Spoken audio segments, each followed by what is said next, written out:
A number of comments have objected to you using the general term the West, and they want you to be more specific because there is no monolithic bloc called the West. It is an unfair generalization, they say. You know, it's strange, if you think about it. It's strange that you don't want me to call you the West. You don't want everyone to be lumped together under that term. It's not my term, it's your term.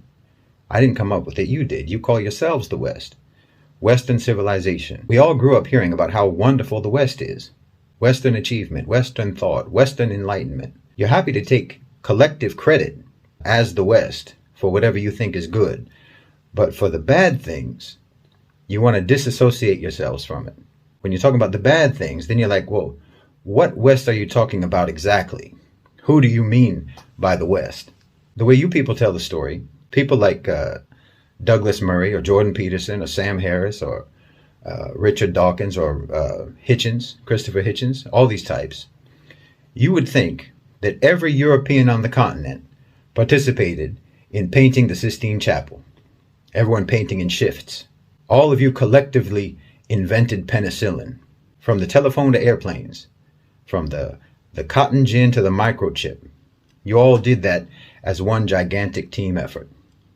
We, the West, abolished slavery. We, the West, gave women the right to vote. We, the West, developed modern technology. You like being called the West then, but just bring up just one of your innumerable atrocities, and then everyone starts looking around. Who, me? Oh, you must have me mistaken for some other person, some other West. Shaggy. It wasn't me. My forefathers didn't own slaves. My forefathers didn't slaughter the Native Americans. My forefathers were just poor, innocent peasants. I have nothing to do with it. Innocent as can be.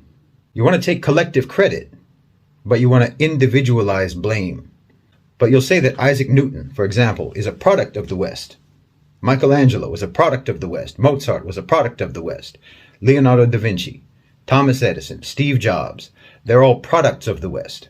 But somehow your villains are all bastards. Illegitimate children that you don't want to claim. No. Hitler was your child. King Leopold was your child. Harry Truman was your child. A man who killed more people in a matter of seconds than anyone in the history of the human race. And not to mention every American president after Truman. From the Korean War to Vietnam to the dirty wars in Central and South America to Panama, the first and second wars in Iraq, Somalia, Afghanistan, Libya, Syria, and before Truman. I don't think that the United States has had a single decade in its history when it wasn't slaughtering some people somewhere in the world. These are all products of Western civilization too. But anytime these crimes get brought up, you deny collective responsibility. I mean, if I try to list all of your crimes, I can't even remember them all. But if I try to list just the ones that I can remember, your battery will die before I can even properly get started. I saw a video the other day of Omar Suleiman. And he was asked by some lady, some woman, who asked him, why don't Muslims condemn acts of terror by Muslim criminals? And he was trying to be patient, his style. He was trying to be kind. He was smiling, a very forced smile. And he said, no, Muslims always condemn these things. But why don't you condemn when one of your people murders Muslims in a mosque? And of course he has a point, but also, of course they don't. Of course you don't condemn those things. You've got statues of Winston Churchill, who starved millions of Bengalis and who used poison gas on the Kurds.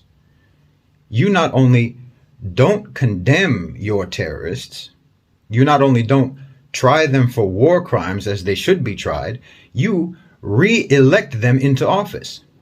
Not just elect them, re-elect them. And you deny any responsibility for their atrocities.